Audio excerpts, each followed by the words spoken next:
Today on Zero to Awesome, we are going to, I actually have no idea what we're going to do today, but I do know that Sarah Terra here has been in my garage for about a year, which is way too long. My original plan was 3 months done, and obviously that didn't happen.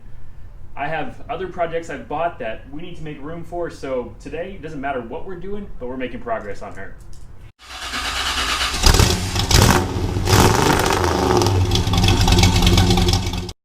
And so the first thing we're going to do today, I've actually already done. So if you saw in the last Sarah Terra episode, we built this box for our slide out kitchen. At the top we hinged here, the sides they hinged down, but the problem was the hinges immediately broke when we kind of dropped it a little bit. So I've got new hinges. These are 1 foot piano hinges on the side. We've got a 3 foot hinge up on the top there, and those should be much stronger and hopefully won't fall apart again. But now we need to make it so the sides and the top stay together, so that way whenever you pull it out, the whole thing doesn't fall apart. And to do that, we have some beefy, which is, I believe, Latin for magnets. So these are rare earth magnets, and what we're going to do is we're going to take the biggest size we can fit into the side of the wood here, which looks like maybe that the biggest one there will fit, and we're going to recess a few of them in the top here on the top of the side, and then we're going to recess a few of them in the bottom of the top, if that makes sense, so they line up. And then whenever you put these, fold them down, put them together just like they are now, the magnets will magnet together and it will hold itself in a square-ish shape. So to do that, we are going to find a drill bit that is, it's doing tricks there. Now we have a magnet tower. We're going to find a drill bit that's about the size of our largest magnet there. We will drill a very shallow hole, however deep these magnets are, and then we will fill that hole with some epoxy here, put our magnets in, let it dry, and that should do the trick. So let's get started.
So everything is dry and back together now, and the magnets are holding things together like we want them to.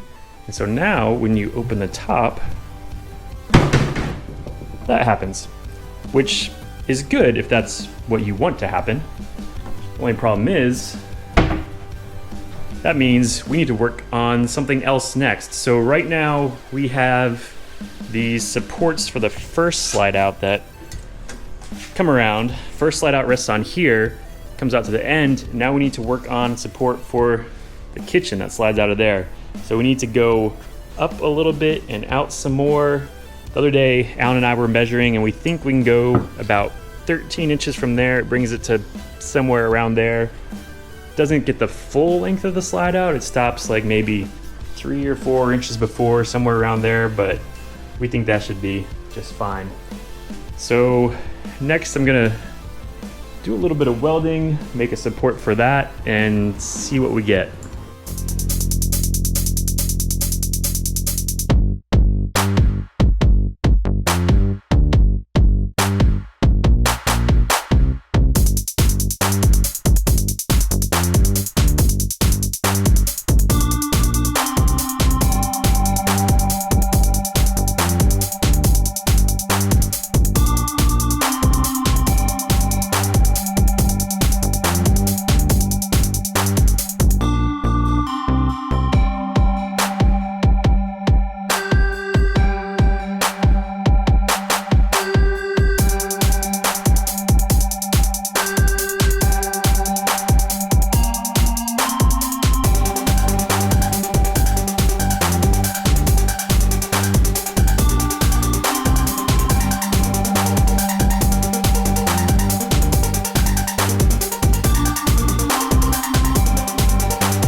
And so there you have it, one side is done. What we did is we took the same 11 gauge steel that we used on the front bumper up there, made a part for the back, and then what we did here is we extended that railing going along that supports the first slide out, which we don't really need it to go that far, but it's gonna go that far. And then the part that supports the kitchen is this taller part right here. And so the kitchen will slide out. The back of it will rest on the bedroom portion. The outer end of the kitchen will rest on this part. And then we got this notch right here, so we can take a piece of square tube. It's gonna be, I don't know, pretty wide. And then the wings of the kitchen will fold down and rest on each side of this tube. So, one side down, one to go. Oh wow, look at that. The bumper fairy came and made a second one for us. It's almost like I didn't wanna bore you with seeing the same thing twice. So let's see how this works. So first slide out, slides out to right about there. Second slide out, slides out something like that. So now our kitchen is in its approximate location, and we could start to fold our kitchen wings down, except we need our piece of steel underneath to support them.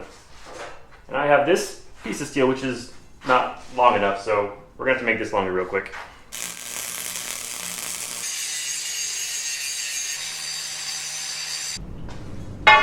And there we go, longer. So now we can drop our brush and put our bar in. Now that I think about it, maybe I should make some guides so we know where the middle is. But pull out your kitchen thing. It's still a little hot. And put down your wingamajigs. The top we still need to work on. But the sides are supported. Looks level to me. I think we're on the right track. So up next, I think I'm gonna work on the bumpers a little bit more. While they are functional, I think they could look more awesome. So I'm gonna start playing around with some shapes and see what we get.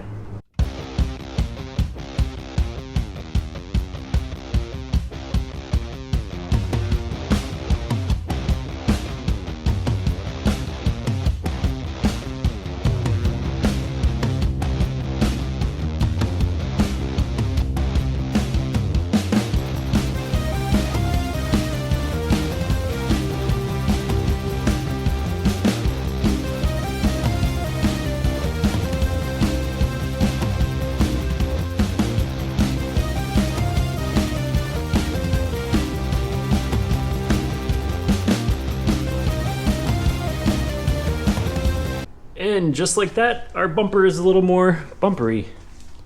And oh, look, the bumper fairy came again and did this side too. Wow, she's so nice. So I just added some metal up here to kind of finish it off, some metal on the bottom to kind of hide the bottom of the car a little bit. And then I also added some more tabs right here to lock the bumper into place. So we did have this pin, actually, nope. So we did have this pin right here to hold the bumper in lock position, but there was still some slop in it. So you don't want to, you know, impale people on the highway or in the city or wherever you do your impaling. So added on to a bumper bracket that was there originally, and now we have a nice place to make sure our bumper is nice and secure and won't hit things on the highway. So what does that get us? What does that get us? It definitely gets us a big mess. It gets us that at least. But wait, there's more.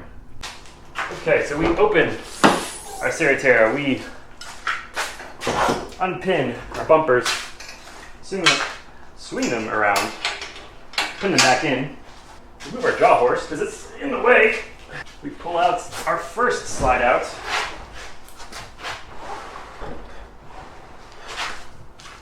Which locks in somewhere around there. We put down our kitchen bar, which I did weld some guides onto. And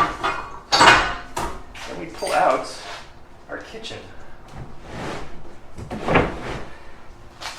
should be able to lower down our kitchen wings and have a nice and flat kitchen. Still need to work on that. So that's all well and good, but if you notice there, I was struggling to pull this kitchen part out, and that's because the kitchen does not have what the bigger bedroom slide out has on it. And that is this stuff right here. So this is the ultra high molecular weight plastic, or maybe it's not plastic, it's something, but it's 1/8 of an inch thick and it's really slippery. And we have it on the bottom of this slide out right here. So now we're gonna cut a couple more strips just with your regular circular saw. And we're gonna put those on the bottom of this so it will slide just as well as that guy does. But first I'm gonna have to clean up a little bit.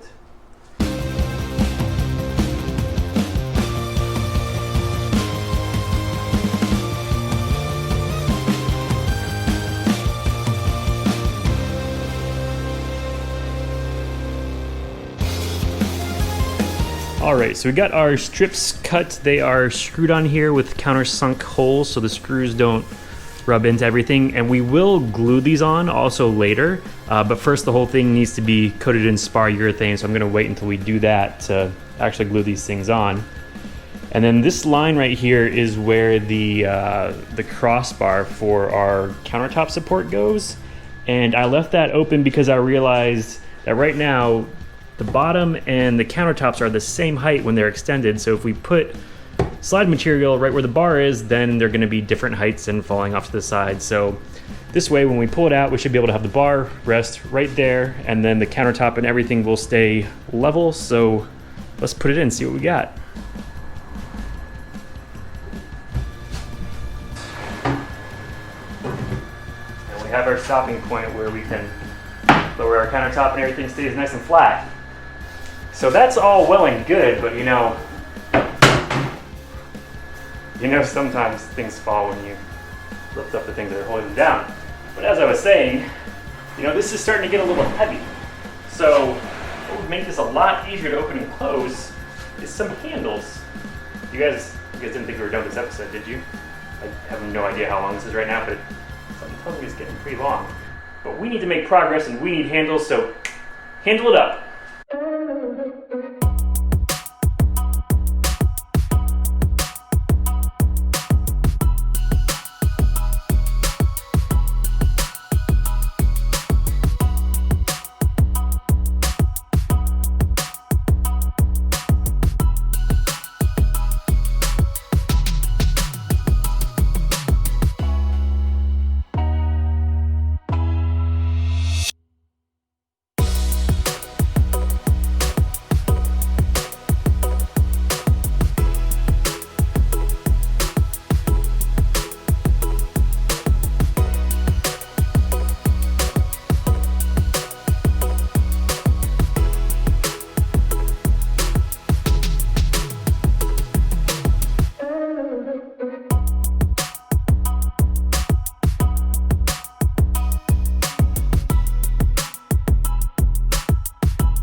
Okay, so for our bedroom slide out here, we just made a simple squarish steel handle. The kitchen, a little bit more complicated. So same square handle, but we have here an anti-murder device. So now the kitchen will not slide forward past the bedroom and murder the driver. And then we also had to make a spot to put some screws in, because if you screw into the end of plywood, it'll typically just rip out. So we went around the plywood and screwed in top and bottom. So now you can pull on your bedroom, actually pull on both of them, get your bedroom out, and you keep pulling your kitchen comes out. So let's see how all this looks and maybe enjoy our kitchen a little bit.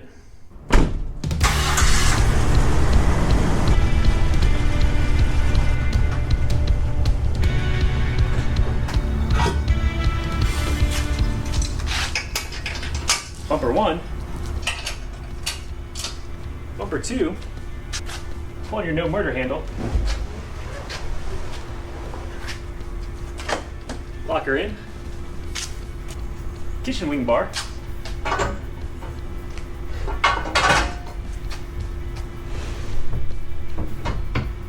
Oh no.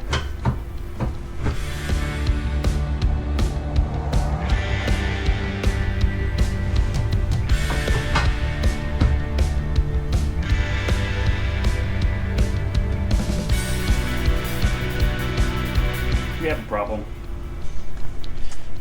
It looks like our anti-murder bar or stop has turned into an anti-kitchen bar. Let's fix that real quick.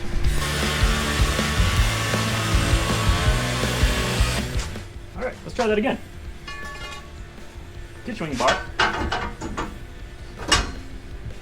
Ooh, a little toasty. Pull your kitchen.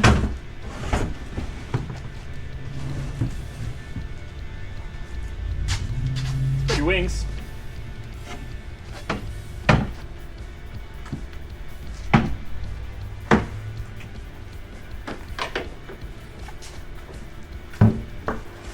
And the bungee cord is temporary. Or is it? So we've got our nice flat work surface, good old side profile here. And it still feels like something's missing. Oh, I know.